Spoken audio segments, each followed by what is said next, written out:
that brings us to the end of our show. And I'm so glad to have gotten to come to you and bring you a little bit more of what's been swirling around in my brain, share with you some of the things like Toys You've Not Adored, otherwise known as Tuna, a song that I wrote in response to this particular time. If you can, it's on all the streaming platforms. It is, I think, also still probably on Spotify. Before I broke up with Spotify, I put it out on there. But look at the lyrics. It is, let's just say that it's a not that subtle threat to the vulture class. Couched as a sort of, I don't know what you call it. It's like a little Nine Inch Nails, a little 90s.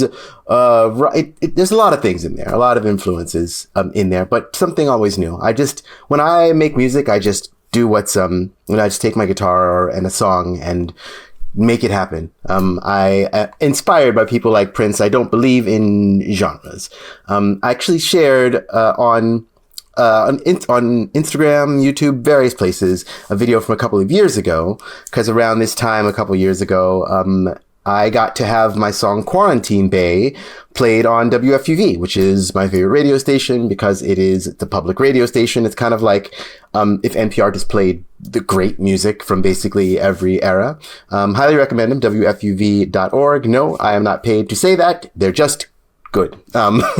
You really should, support public radio, support everything people powered, like this show.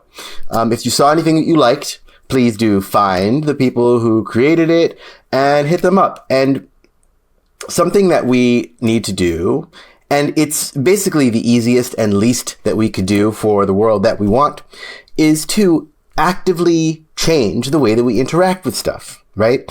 We are not going to just appropriate the factories as they are and keep doing the same thing, because that would make us extractivists. We are not extractivists, right? We listen to indigenous wisdom, which means that we got to do things differently. But also, we are not primitivists, because we made all this stuff. We want to keep the art. We want to keep the music. We want to keep the indoor plumbing.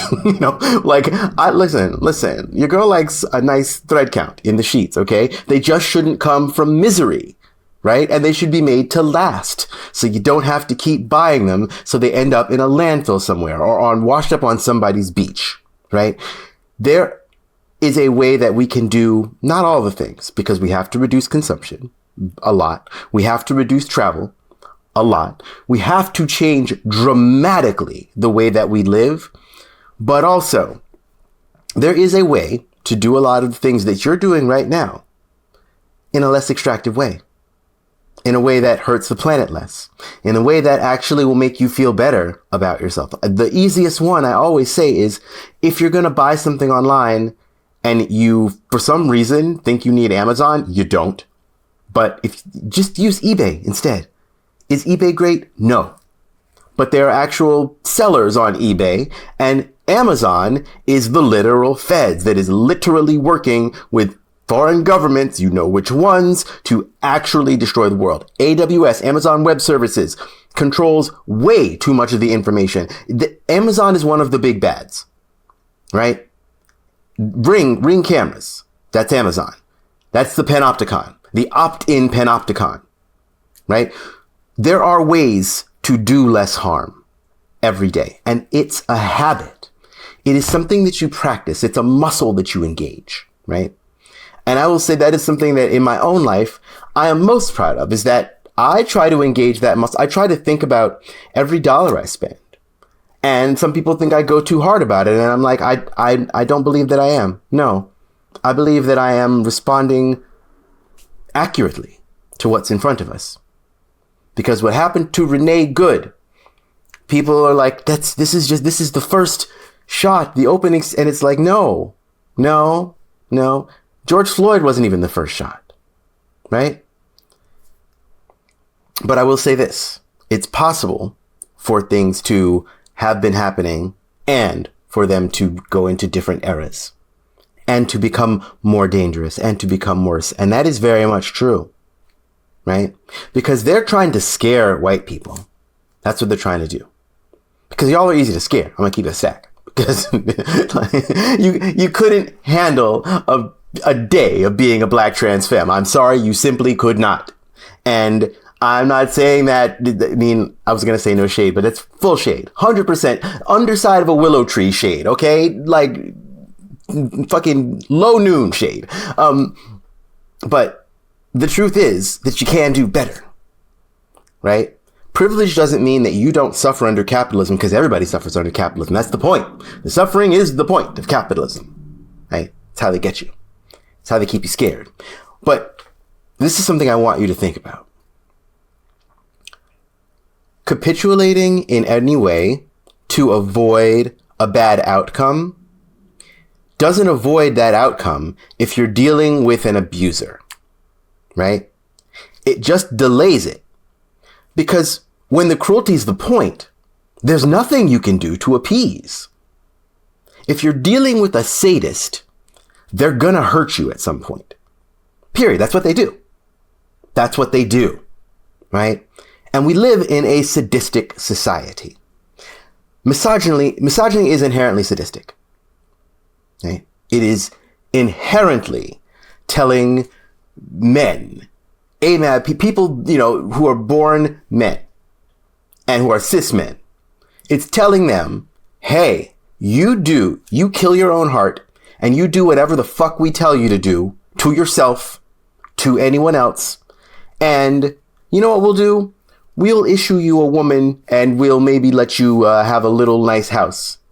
A man's home is his kingdom. You get to be a king in your own little picket fence. You get 2.5 kids. And if you don't say anything against us, maybe we'll even let you live to old age and eat something decent every now and again and have someone at home to serve you and children to pass on your name, which isn't your name, which is the lineage of some rich white guy many, many years ago, but whatever, right? This is the bargain. This is the inherent cruelty of it, right? A man's home is his castle, but they don't say anything about the wife or the children. Women and the future get no say. The inherent cruelty of it. And there is no way to appease that inherent cruelty. Capitalism is the same thing. Capital, right? The golden rule, whoever has the gold makes the rules. You own the factory, you can do whatever you want to your serfs, right? The cruelty is inherent. In all of these systems, the cruelty is inherent. You cannot appease them. And we are past the point where voting right, acting right, not saying things out loud, we're past the point where any of that is going to save you. And we've been past that point. But now what they're trying to do is they're showing you, rather than giving white people more stuff in order to get them to buy in, now they're like, actually, now we don't have to give you anything. We'll just beat your ass too. We'll shoot you in the face too. And you better fucking comply. So what I'm saying is, don't. Do not comply. Refuse. There is no business as usual. It is all canceled. Okay? And if somebody gives you some shit, you give them back twice, 3 times, as many times as you can give it. And, a lot of the times people will add the caveat of like, be safe. But guess what? It's not safe. None of us are safe. Think about the fires that happened in California, right? Entire towns vanished. And it was all preventable.